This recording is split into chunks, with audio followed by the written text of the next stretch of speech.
Iblis berusaha sekuat tenaga supaya seluruh manusia itu berbuat syirik. Sebab kalau ini terjadi, selesai tugas iblis setan. Biarkan, mau sholat, mau puasa, mau zakat, mau senyum, mau sedekah, mau jihad, ditertawakan oleh iblis ketika mereka sudah berbuat syirik.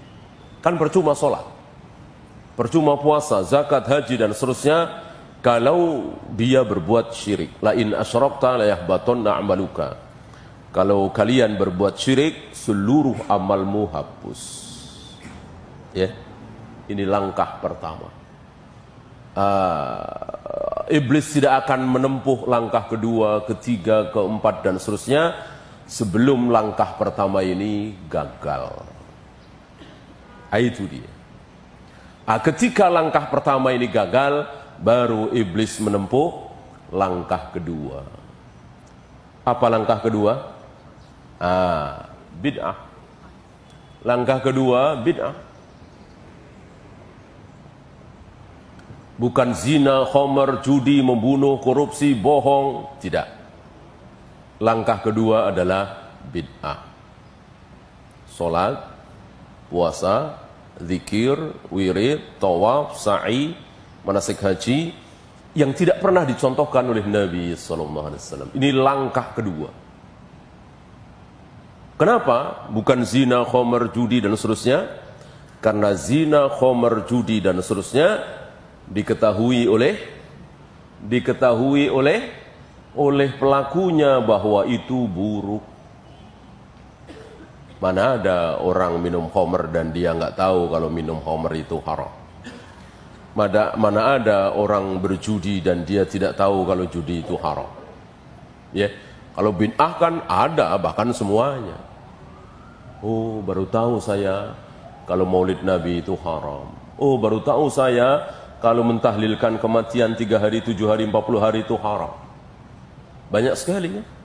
Barangkali ibu termasuk. Iya kan? Baru tahu 2 tahun yang lalu, 5 tahun yang lalu, kalau muludan itu tidak boleh, tahlilan itu haram, sholawat nariyah itu batil, baru tahu ya kan? Kalau korupsi kan tidak. Korupsi, ngambil uang rakyat, puluhan miliar. Dia bilang, ya, baru tahu saya kalau korupsi itu haram. Ya, maaf ya, baru tahu saya. Enggak ada begitu. Ya, dia memperkosa orang, dia mencuri. Wah, baru tahu saya kalau mencuri itu haram. Hilaf saya belum ada ilmunya. Mana ada? Tentu mereka tahu. Nah, karena tahu maka kemungkinan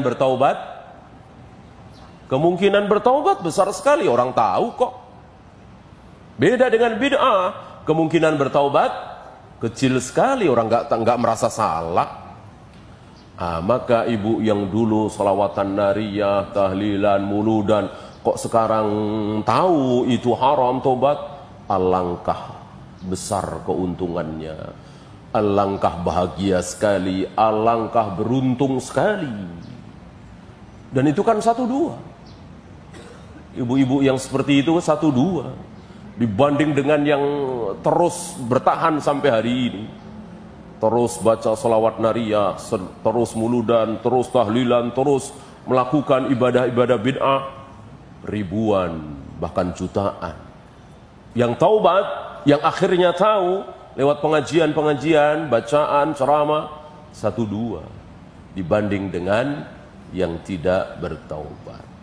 Maka langkah kedua bid'ah, bukan maksiat. Baru langkah ketiga apa? Langkah ketiga maksiat-maksiat besar itu. Ya berzina, ya minum khamr, ya berjudi dan seterusnya. Itu langkah ketiga. Langkah keempat? Langkah keempat, dosa-dosa kecil. Jadi jangan disangka dosa-dosa kecil ini tidak menjadi target iblis, tetap. Karena iblis tidak pernah menyia-nyiakan kesempatan walaupun sedikit. Ya nggak apa-apa. Dosa kecil. asal makan, minum ditiup.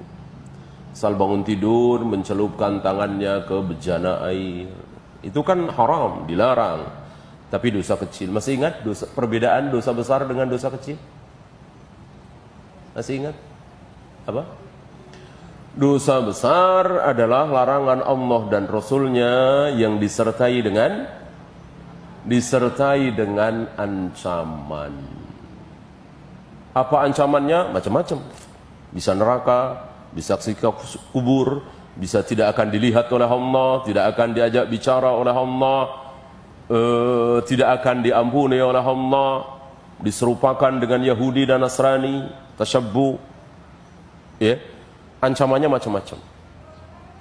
Adapun dosa kecil adalah dosa yang larangan Allah dan Rasulnya yang tidak disertai dengan ancaman seperti tadi. Ya, meniup makanan atau minuman, memasukkan tangan ke dalam bejana air ketika bangun dari tidur, ya, dan seterusnya. Oleh karena itu kencing tidak cebok dosa kecil apa dosa besar? Dosa besar. Karena kencing tidak cebok ada ancamannya. Apa ancamannya? Ya, ancamannya adalah siksa kubur. Ya.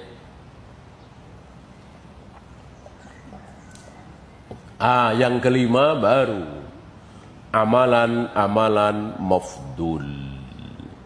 Amalan-amalan mafdul, amalan-amalan yang tidak begitu utama, mengalahkan amalan yang utama. Ini pun target iblis. Maka kita dapati ada orang asik baca Al-Quran, asik zikir, padahal sudah qomat. Iblis bikin dia asyik baca Al-Quran. Tadi kurang begitu asyik, kurang begitu khusyuk. Begitu terdengar qomat, dibikin asyik, dibikin khusyuk. Kenapa? Karena sholat berjamaah utama sekali, besar sekali. Iblis tidak mau. Maka iblis bikin lakukan sesuatu yang kurang utama. Ya, ini pun bagian dari langkah iblis. Termasuk ketika asyik membaca Al-Quran, asyik zikir, padahal ada majelis ilmu. Padahal majelis ilmu, majelis yang jauh lebih besar daripada zikir, wirid, baca Al-Quran. Ini pun kita dapati. Ya, ada yang asyik ngitung tasbih, zikir memang. Ya. Lalu dia tidak memperhatikan khatib yang sedang berkhutbah. Itu kan ilmu. Ya. Ini hati-hati talbisul iblis, tipuan iblis.